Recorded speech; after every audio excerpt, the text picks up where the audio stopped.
گزارے کیسے زندگی، آؤ علماء سے پوچھ لیں، آئے جو مشکل پیش کوئی، آؤ علماء سے پوچھ لیں۔ الحمدللہ رب العالمین والصلاة والسلام علی سید المرسلین، اما بعد فاعوذ باللہ من الشیطان الرجیم، بسم اللہ الرحمن الرحیم۔ الصلاة والسلام علیک یا رسول اللہ وعلی آلک واصحابک یا حبیب اللہ۔ الصلاة والسلام علیک یا نبی اللہ وعلی آلک واصحابک یا نور اللہ۔ میٹھے میٹھے اسلامی بھائیوں اور مدنی چینل کے ناظرین، سلسلہ دارالفتہ اہل سنت میں ایک بار پھر آپ کو مرحبا کہتے ہیں۔ ابتداءً درود پاک کی فضیلت کہ فرمان مصطفیٰ صلی اللہ تعالی علیہ وسلم ہے کہ جو شخص بروز جمعہ مجھ پر 100 بار درود پاک پڑھے، جب وہ قیامت کے روز آئے گا تو اس کے ساتھ ایک ایسا نور ہوگا کہ اگر وہ ساری مخلوق میں تقسیم کر دیا جائے تو سب کو کفایت کرے۔ صلو علی الحبیب صلی اللہ تعالی علی محمد صلی اللہ علیہ وسلم۔ مدنی چینل کے ناظرین، پہلا سوال میں مفتی صاحب سے یہ عرض کروں گا جو عوام میں غلط مشہور ہے، صحیح کیا ہے؟ انشاءاللہ مفتی صاحب ارشاد فرمائیں گے۔ حضور یہ ارشاد فرمائیں کہ رضی اللہ تعالی عنہ، یہ مشہور ہے کہ صرف صحابہ کے لیے خاص ہے، اس حوالے سے کیا فرمائیں گے؟ الحمدللہ رب العالمین والصلاة والسلام علی سید الانبیاء والمرسلین، اما بعد فاعوذ باللہ من الشیطان الرجیم، بسم اللہ الرحمن الرحیم۔ علیہ السلام کا لفظ انبیاء کرام اور ملائکہ کے ساتھ خاص ہے۔ ٹھیک ہے۔ یہ لفظ جو ہے وہ آپ انبیاء اور ملائکہ کے علاوہ کسی اور کے ساتھ مستقلاً ویسی نام کے ساتھ فوراً لگا نہیں سکتے۔ ٹھیک ہے۔ لیکن رضی اللہ تعالی عنہ کا لفظ، اس کے معنی اولاً تو غور کریں کہ کیا ہے، کہ اللہ ان سے راضی ہو یا اللہ ان سے راضی ہوا۔ تو یہ لفظ جو ہے وہ اللہ تبارک و تعالی کہ نبی علیہ الصلاۃ والسلام کے صحابہ کے ساتھ ساتھ اولیاء اللہ کے ساتھ بھی کہا جا سکتا ہے، تابعین، تبع تابعین اور بعد کے جو بزرگان دین ہیں ان کے ناموں کے ساتھ بھی جو ہے وہ لگ سکتا ہے۔ اس میں شرعاً کسی بھی قسم کی کوئی ممانعت جو ہے وہ نہیں ہے۔ ٹھیک۔ عمومی طور پر ہمارے ہاں رحمۃ اللہ تعالی علیہ یا رحمہ اللہ تعالی کہ اللہ کی ان پر رحمت ہو یا اللہ ان پر رحم فرمائے، یہ الفاظ جو ہے وہ استعمال کرتے ہیں اولیاء اللہ کے ساتھ۔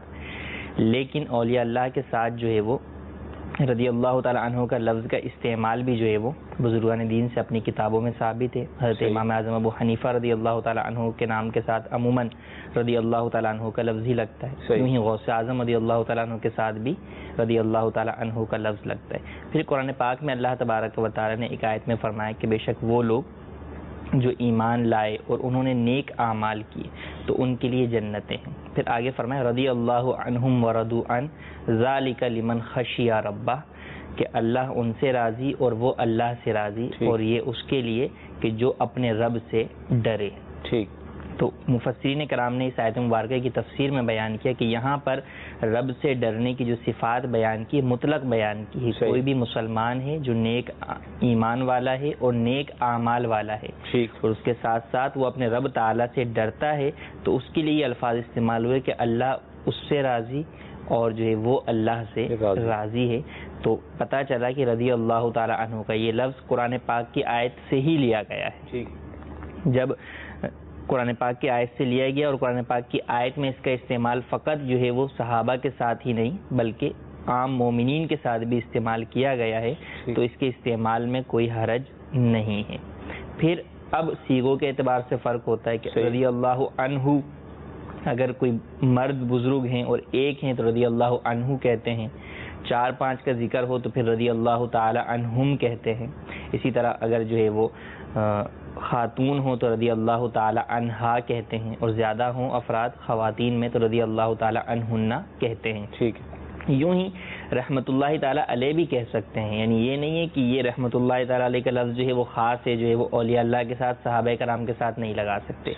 اللہ کی ان پر رحمت ہو، اللہ ان پر رحم فرمائے، تو یہ دعائیہ کلمے ہیں۔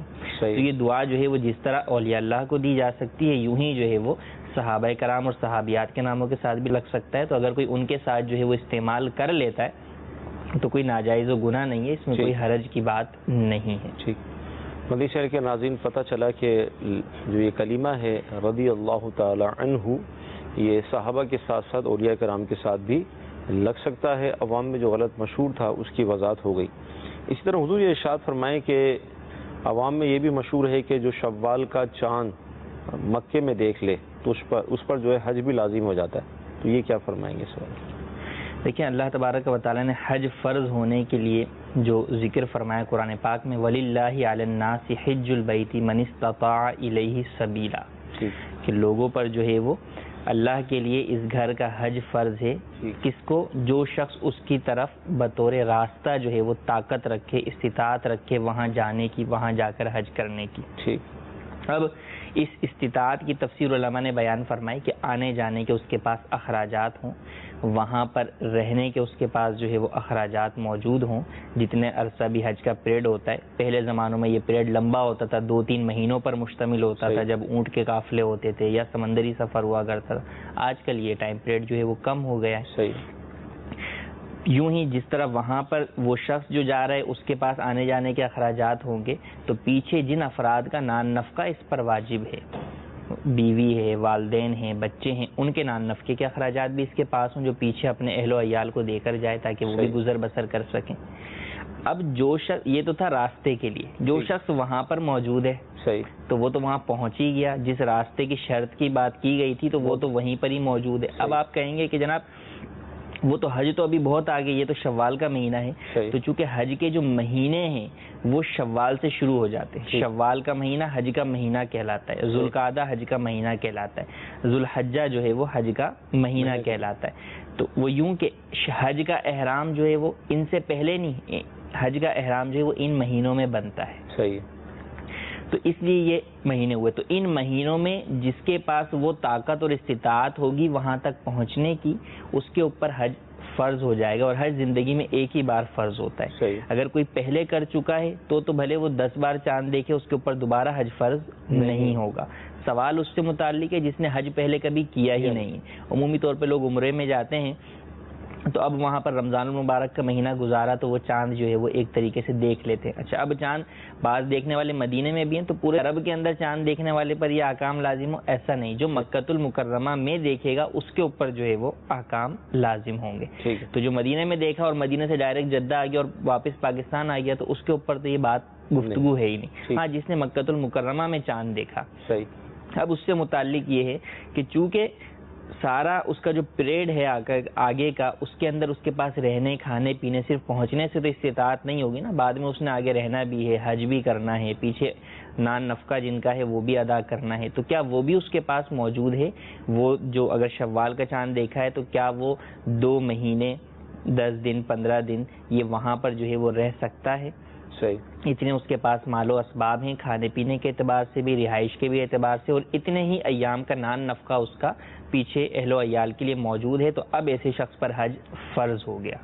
اب معاملہ یہ ہے کہ قانونی اعتبار سے ویزے کی وجہ سے وہ شخص وہاں پر رک نہیں سکتا، کیونکہ عمرے کا ویزا لے کر آیا، اس کو حج کے ویزا لے کر آنا پڑے گا، تو قانونی پیچیدگی کی وجہ سے اسے دوبارہ واپس آنا ہوگا، لیکن اس پر حج فرض ہو چکا ہے۔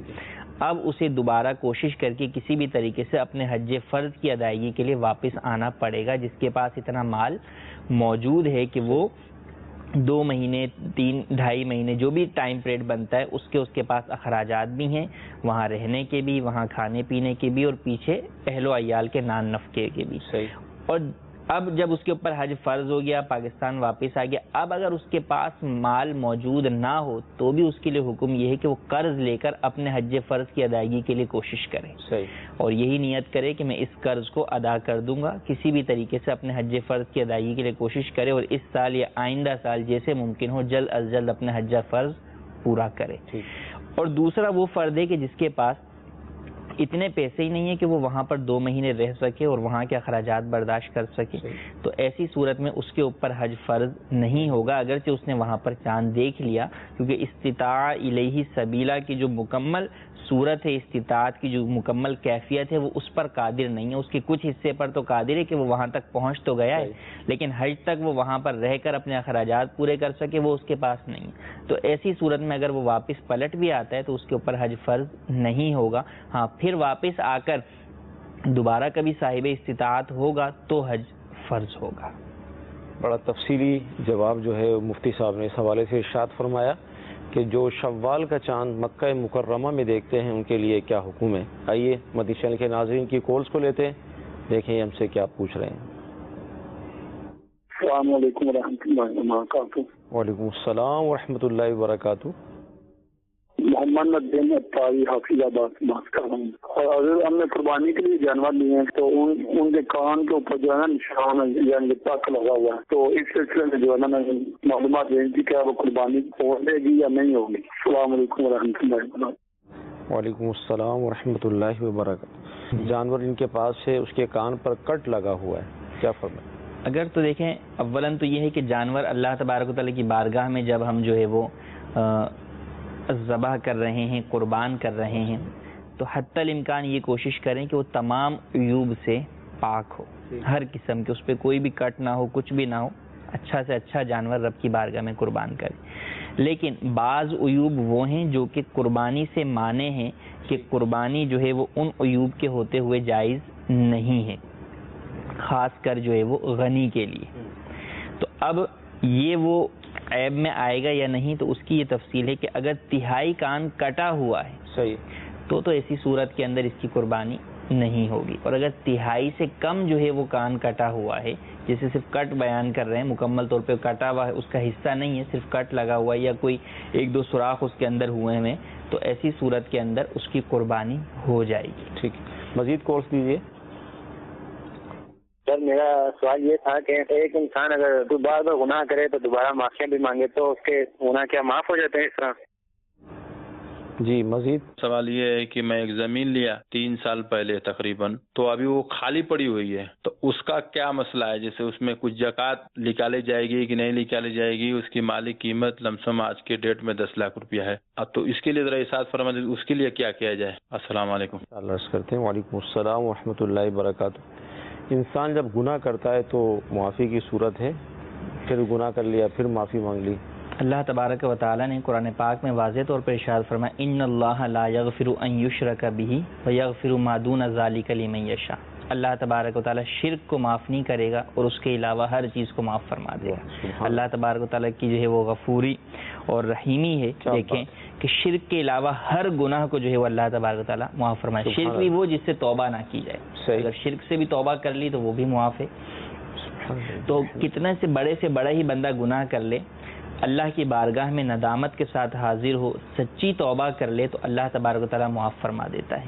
اور احادیث میں فرمایا کہ التائب من الذنب کمن لا ذنب له، گناہ سے سچی توبہ کرنے والا ایسا ہے کہ گویا اس نے گناہ کیا ہی نہیں، اس کا گناہ ہی موجود نہیں رہتا. ان الحسنات یذہبن السیئات، نیکیاں انسان کی گناہوں کو جو ہے وہ مٹا دیتی ہیں، لے جاتی ہیں.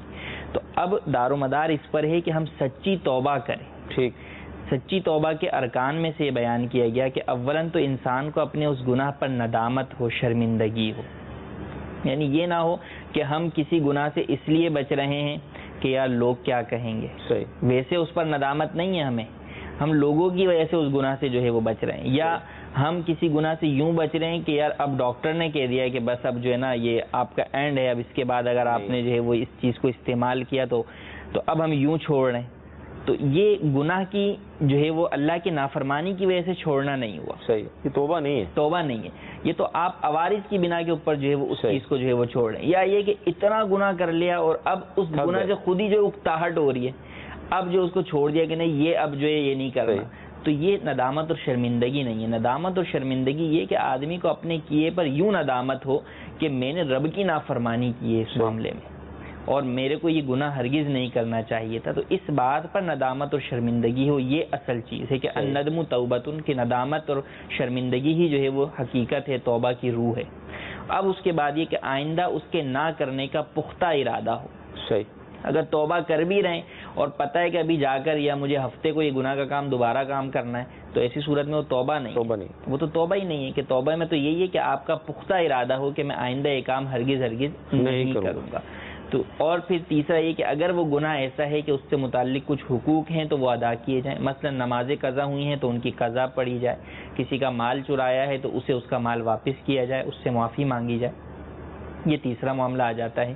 تو اولاً جو دو چیزیں ہیں کہ ندامت ہو اور پختہ ارادہ ہو کہ وہ گناہ نہیں کریں گے, تو انشاءاللہ عز و جل وہ توبہ جب قبول ہو جائے گی تو آدمی پھر اگر دوبارہ گناہ کر لیتا ہے تو پھر دوبارہ اللہ کی بارگاہ میں اسی نیت کے ساتھ جائے, سچی نیت کے ساتھ, اور توبہ کرے. جو 1000 بار بھی گناہ ہو کبھی بھی توبہ سے بندہ نہ روکے. شیطان انسان کو گناہوں کے دلدل میں ڈالنے کے لیے سب سے پہلا واری یہی کرتا ہے کہ تو نے پہلے توبہ کی تھی اور تو اس سے بچ نہیں سکا, لہذا اب توبہ چھوڑ دے. جب بندہ توبہ چھوڑ دیتا ہے نا تو اس کو اوپر جو ہے وہ جو نقطہ جو سیاہی کا گناہ کا لگا ہے وہ بڑھتا چلا جاتا ہے, حتیٰ کہ دل سیاہ ہو جاتا ہے. پھر اس کو دین کی باتیں بھی سمجھ نہیں آتی, واعظ و نصیحت بھی اسے کی جائے تو اس کے پلے نہیں پڑتی, تو دل مجھے مردہ ہو جاتا ہے, اس کا سیاہ ہو جاتا ہے. تو کبھی بھی توبہ سے جو ہے وہ نہیں رکنا چاہیے. یہی ذہن ہو کہ میں جتنا بھی گناہ گار ہوں, میرا رب جو ہے وہ سب سے بڑھ کر جو ہے وہ غفور الرحیم ہے, میرے کو اسی کے پاس جانا, اس کے علاوہ اور جائیں گے کس کے پاس.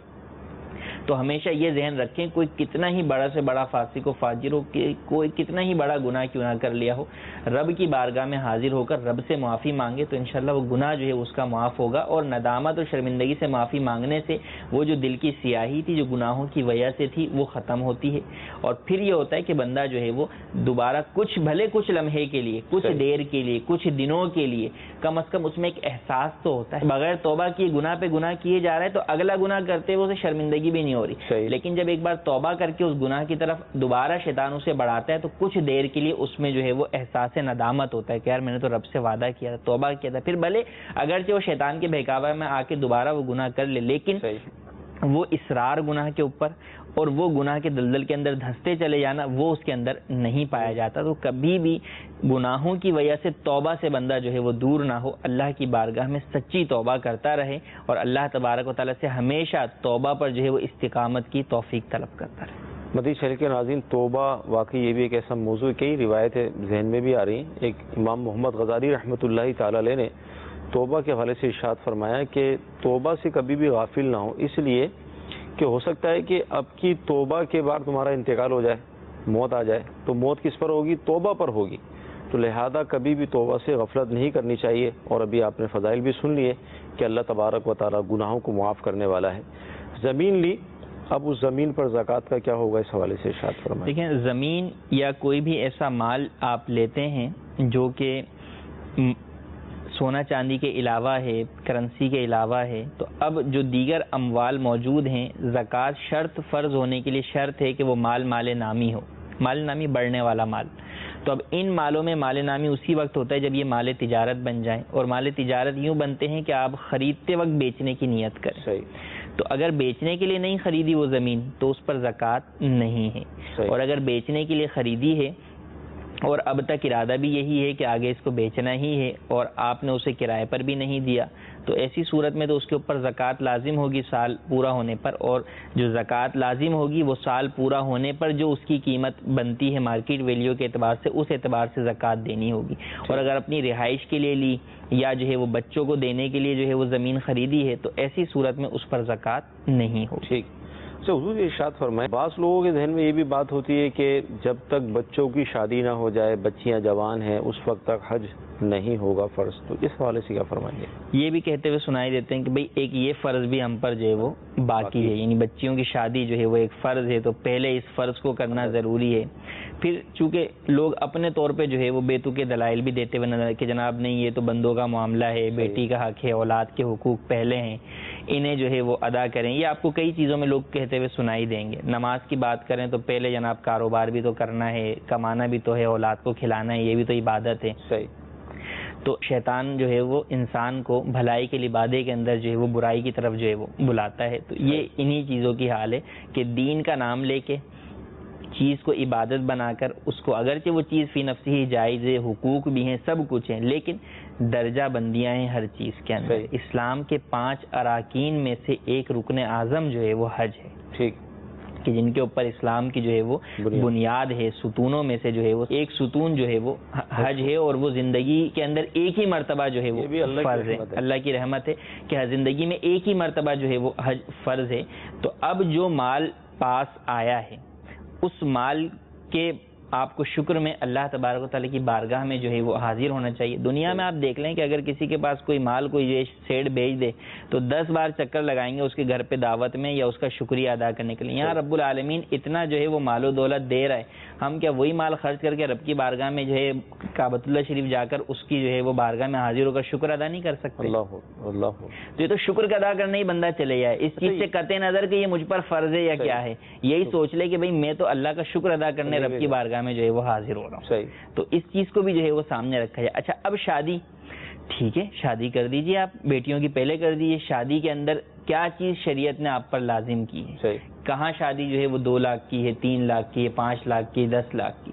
فی نفسی ہی جو شرعی اعتبار سے آپ جس چیز کی بات کر رہے ہیں, جس حقوق کی بات کر رہے ہیں, جس اولاد کے حق کی بات کر رہے ہیں, جس سے آپ فرض کی بات کر رہے ہیں, وہ تو فقط نکاح ہی ہے. نکاح, اس کے اندر تو کوئی بڑی لمبی چوڑی نہ دعوتیں ہیں, نہ اس کے اندر جو ہے وہ جہیز ہے, اور نہ ہی کوئی آپ کے لیے ہزاروں روپے آپ کو اس کے لیے جمع کرنا ضروری ہے. لیکن حضور یہ بات ذہن میں تو آئے گی نا, معاشرہ جس طرف جا رہا ہے, اب مطلب یہ ہے کہ لڑکی کا جہیز کا معاملہ, کھانوں کا, دعوت کا, تو اس کے لیے تو ٹھیک ٹھاک اماؤنٹ چاہیے, اور لوگ تو ظاہر ہے وہ رشتہ, پھر اگر ہم یہ بولیں ہم تو فقط یہی کریں گے, رشتہ کوئی کیسے لے گا دے گا کیا؟ ہاں تو اب اس میں دیکھیں 2 چیزیں. اولاً تو پھر فرض سے آپ ہٹ جائیں گے نا, یعنی جو بات آپ فرض کی کر رہے ہیں کہ جس حق العبد کی بات کر رہے ہیں تو وہ تو ان چیزوں میں منحصر نہیں ہے. یہ تو پھر دنیا داری کی وجہ سے کرنا پڑ رہا ہے. شرعی اعتبار سے تو کوئی جو ہے وہ ان میں سے کوئی چیز لازم نہیں. دوسری بات یہ کہ حدیث مبارک کے اندر ہے کہ جب لوگ جو ہے وہ حج پر جا رہے ہوں اور کوئی شخص دنیاوی اپنے کسی کاموں کی وجہ سے حج کو چھوڑ دے کہ میرا فلاں کام جو ہے وہ یوں ہوگا تو میں پھر آئندہ سال حج پہ جاؤں گا, اس طرح کا کچھ, یعنی کوئی بھی اس کا ارادہ ہو, تو حدیث میں فرمایا کہ وہ دیکھے گا کہ لوگ حج سے واپس آ جائیں گا, اس کا کام وہیں کا وہیں رکا رہے گا. اللہ یہ وعید ہے. تو اچھا پھر ایک یہ وعید, دوسری وعید یہ کہ کیا آپ کو اس بات کی گارنٹی ہے کہ آپ جو ہے وہ اپنی بیٹی کی شادی تک زندہ رہ سکیں گے؟ ایک طرف آپ کو اس بات کی گارنٹی نہیں, دوسری طرف یہ وعید ہے کہ حدیث میں فرمایا کہ جس پر حج فرض ہے اور وہ حج نہ کرے تو چاہے یہودی ہو کر مرے چاہے نصرانی ہو کر مرے. تو اب یہ سوچ لیں کہ دونوں طرف کیا پوزیشن ہے. ایک طرف تو آپ کو اس بات کا جو ہے پتہ ہی نہیں کہ آپ جو ہے وہ اپنی بیٹی کی شادی کے لیے زندہ رہ سکیں گے بھی یا نہیں, یا جو مال آپ نے جوڑ کر رکھا ہوا ہے یہ مال و دولت جو ہے وہ لڑکی کی شادی کے لیے کام آ بھی سکے گا یا نہیں. تو کیوں نہ اپنے مال کو رب کی بارگاہ میں جو ہے وہ خرچ کر کے حج کریں, تو ہو سکتا ہے آپ کو بہت اچھا رشتہ مل جائے. پھر رشتہ ملنے کے بعد, شادی ہو جانے کے بعد بھی کس بات کی گارنٹی ہے کہ اس کا گھر بس بھی جائے گا؟ اچھا پھر یہ کہ حج کریں گے, مال استعمال ہوگا تو کیا مال کم ہو جائے گا؟ حج کے رب کی بارگاہ میں جب بندہ خرچ کرتا ہے تو یہ تو ہر بندے نے جگہ جگہ سنا ہوا ہے کہ اللہ تبارک و تعالیٰ ایک کا جو ہے وہ 10 گنا دیتا ہے, 70 گنا جو ہے وہ اللہ تبارک و تعالیٰ دیتا ہے. تو راہ خدا میں مال خرچ کرنے سے مال کم ہی کب ہوتا ہے؟ بڑھے گا, مال بڑھے گا. اللہ تبارک و تعالیٰ جو ہے وہ اس مال کے اندر برکت دے گا, اور اس کی وجہ سے کتنے فائدے ہوں گے. سبحان اللہ. یعنی آپ حج پہ جانے والوں کو تو یہ کہہ رہے ہیں دعا کرنا میری بیٹی کا رشتہ آ جائے, خود آپ پر حج فرض ہے, آپ اپنی بیٹی کی دعا کے لیے جا نہیں سکتے. سبحان اللہ. بھئی آپ تو خود چلے جائیں اور اپنی بیٹی کے لیے جا کے وہاں پہ حج کر کے دعا مانگے نا, تو دیکھیں کیسا اللہ تبارک و تعالیٰ نیک رشتہ دے گا. یہ لوگوں کی غلط فہمی ہے. اللہ تبارک و تعالیٰ کے احکام پر عمل کرنے کے لیے, حقوق اللہ کی ادائیگی کے لیے جو لوگ یہ سمجھتے ہیں کہ حقوق العباد رکاوٹ ہیں, ایسا ہرگز نہیں. یا یہ سمجھتے ہیں کہ پہلے حقوق العباد ہیں, ایسا بھی نہیں ہے. ہر چیز کا اپنی جگہ پر ایک مقام ہے, اس کو اس کے وقت پر اس کے مقام پر ادا کرنا ضروری ہے. کسی بھی چیز میں آپ کوتاہی کریں گے, فقط حقوق العباد ہی ادا کریں اور حقوق اللہ چھوڑ دیں, تو اس کی بھی اجازت نہیں ہے. اور یہ جو ہے وہ اللہ تبارک و تعالیٰ کے ساتھ بڑی ناشکری کی جو ہے وہ بات ہے. تو حقوق اللہ بھی ادائیگی کریں اور حقوق العباد کی بھی ادائیگی کریں. تو اس وسوسے کی کاٹ بھی ہو گئی کہ حج کرنے سے مال کم نہیں ہوتا بلکہ مال میں اضافہ ہی ہوتا ہے, اور اللہ تعالیٰ کا جب ہم حکم پورا کریں گے تو آپ خود غور فرمائیں کہ وہ اپنی رحمتیں برکتیں کتنی ہمیں عطا فرمائے گا. مزید کالز کو شامل کرتے ہیں. میرا نام شاہد وقار اتاری ہے, میں ہند سے ہوں. مفتی صاحب کی بارگاہ میں میرا یہ سوال ہے کہ کچھ لوگ کہتے ہیں کہ شام کے وقت کسی کو پیسے نہیں دینے چاہیے, اس سے بے برکتی ہوتی ہے یا اس کو معیوب سمجھتے ہیں. آیا ایسا کچھ ہوتا ہے یا نہیں؟ السلام علیکم ورحمۃ اللہ وبرکاتہ. السلام ورحمۃ اللہ وبرکاتہ. جی مزید. ایک امام ہو یا کوئی بھی ہو, اگر ہم شلوار کو فولڈ کر کے نماز پڑھتے ہیں, کیا اس میں نماز ہو جاتی ہے یا نہیں ہوتی؟ برائے مہربانی تفصیل سے بتا دیں. انشاءاللہ. شام کے وقت کسی کو پیسے نہ دیں, بے برکتی ہوتی ہے. اگر تو صدقے کے اعتبار سے ہے کہ بھئی صدقہ جو ہے وہ کسی کو نہ دیں، کسی فقیر غریب کو نہ دیں، تو یہ تو واضح طور پر باطل سی چیز ہے کہ صدقہ تو جب بھی دیں وہ برکت ہی لے کر آتا ہے، وہ تو بلیات کو دور کرتا ہے، چاہے وہ شام میں ہو یا صبح میں ہو، صبح شام ہر وقت بندہ جو ہے وہ صدقہ و خیرات کرے۔